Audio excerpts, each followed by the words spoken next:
years old when not George Bush, but uh, when Ronald Reagan we got in office. I remember his election back on his second term, 1984. I was 8 years old. I was 8 years age, and I remember that. And I went through the Clinton administration. I went through the Bush administration. Bush one, Bush,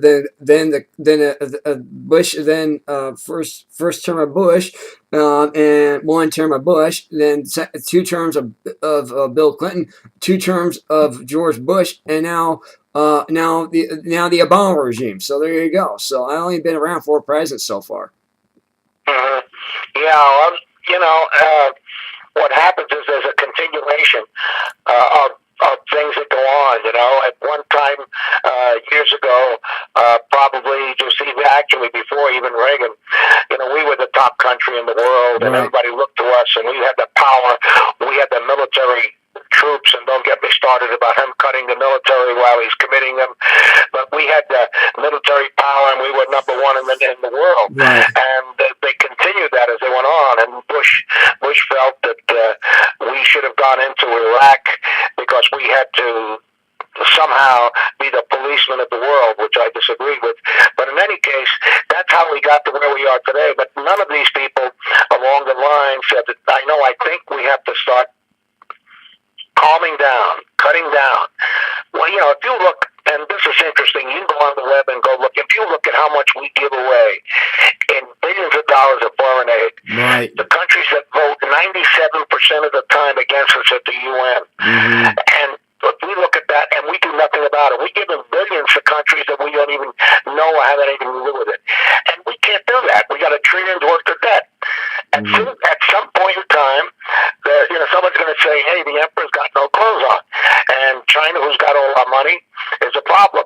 Right. And we are close to, I can see us, if we go to war again as a nation, that, we're going to go to war against China.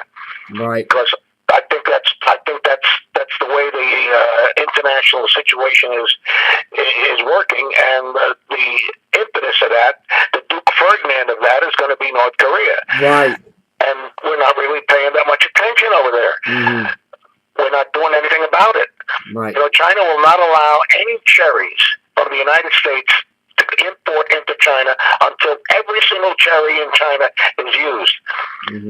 Now, we don't do that. We don't say, okay, we're not going to allow your cherries in until our local cherries are used. So we screw our farmers. You know what I mean? Right. Because they can produce them cheaper because they don't pay anything to those people. Right. So you talk about tariffs, you talk about foreign policy. All of this is slowly been eroding to the point where now I think we're no longer a first-class nation. Right. We don't have the money.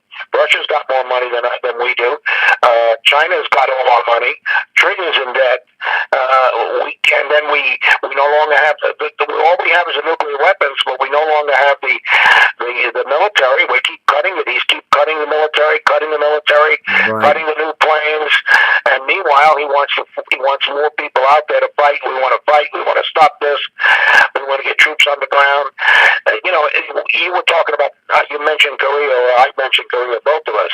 Both. How many years has that been now that we're there? And we got at least a division there. 14 years. We still need the people over there in South Korea. 14 years. We got troops all over the world, but we still need them there. Right. 50, And also, 60